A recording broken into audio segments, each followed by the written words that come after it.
Okay, so this is a demonstration of my Alpha Strike companion app, or rather a companion app for Alpha Strike that I have coded, and I'm hoping that Catalyst would be interested in making it an official product sometime in the near future.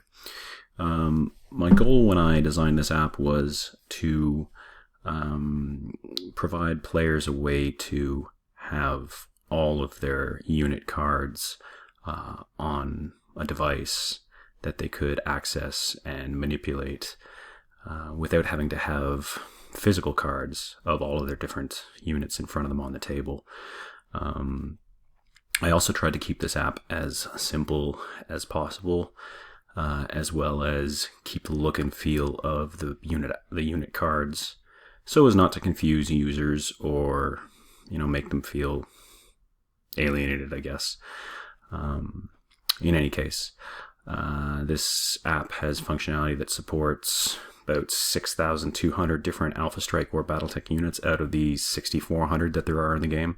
Currently, it doesn't support unit types like dropships and I believe large support vehicles, but those could be added in. Let's have a quick look. Here we are in the main menu. I've currently muted the music. The final product likely won't need to have music. I just threw some in just to see what it would be like. It's currently muted, but it's playing music from the old MechWarrior 2 Mercenaries computer game.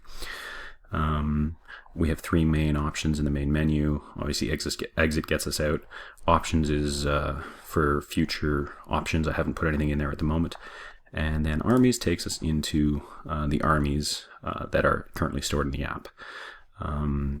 At the moment, I have to hard code all of the armies into the app, but eventually there's something I wanted to have where a user could create their own armies from scratch and store them in one of these three slots and then access them whenever they needed to. Here we see it tells us what the name of the army is, how many units are in the army, and the total point value of the army. If we click on the army, it'll bring us up the unit cards for that army. So in this case, we have 4 units. The first one is a Jenner. And again, I tried to keep things as simple and intuitive as possible. So the buttons are all very simple. They all seem to be very intuitive. If you click on the right arrow, you would go to the next card. You can scroll either way. And we can see all 4 of the cards in this army just by clicking on these buttons. If, for example, this Cicada here took 4 points of damage in one go, we could just click on this and he would be destroyed. And when we clicked over to the Trebuchet and then went back to the Cicada, that would stay. If the user made a mistake and needed to get rid of it, all I have to do is right-click to take that, to get rid of the destroyed message. We could also just give him 3 points of damage if we wanted to. And again, if we go and check out the Trebuchet and then come back, that damage is stored and stays. Again, it can be erased by right-clicking. Now, obviously, if this were to be a mobile program, a mobile app, we'd have to find a way to erase the damage without right-clicking. But for the purposes of this demonstration, for the purposes of testing of this app, I gave it right-click and left-click functionality. Some of the criticals also here we can click on, or all of the criticals we can click on rather, and some of them will affect some of the stats up here, which the app will calculate for us. So this Cicada has a movement of 16 inches, and when we click on the movement crit, it should reduce it by 1/2, and we can see that it does that. It also recalculates the to move modifier for the user and highlights both of them so they know that there's something different about this now. The same with if we were to look at the weapons. If we click on the weapons crit, well now it's doing 1 less point of damage across all range bands. Fire control, of course, also will add basically a reminder for the player that he's now got +4 to hit if we had 2 fire control hits across all range bands.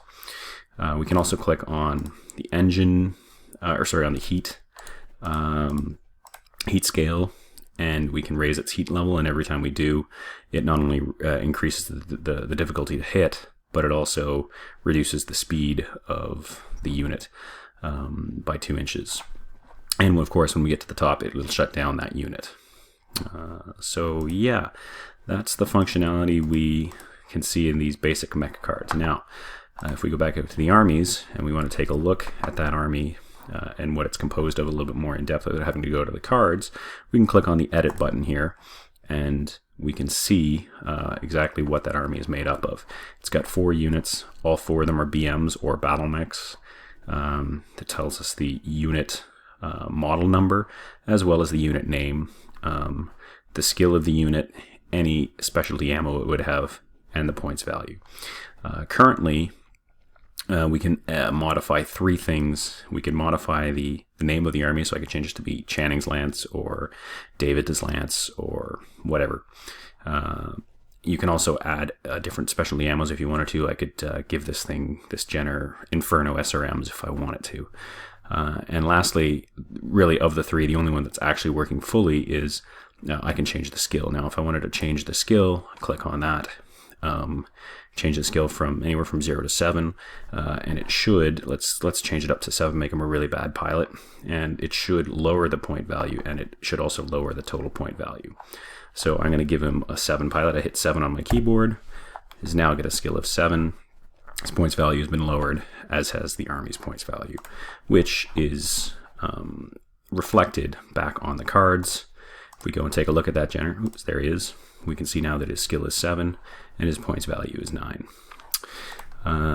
Now, if we take a look at I'm just going to quickly show us this big test army because it's got a bunch of the unit types involved. All of the unit types that this app supports currently are in here. So let's take a look. We can see here our first card, we have an atlas. There's 2 user-defined fields that have shown up on these cards that weren't on any of the other cards. In this case, a user in this case has decided that he needs to differentiate between this atlas and that atlas. And this atlas is painted green, and this one has a number 34 on his side, so he's put a user-defined differentiation or identifier, or whatever you want to call that. He's also given this atlas specialty ammo, precision autocannon ammunition, as well as swarm LRM ammunition.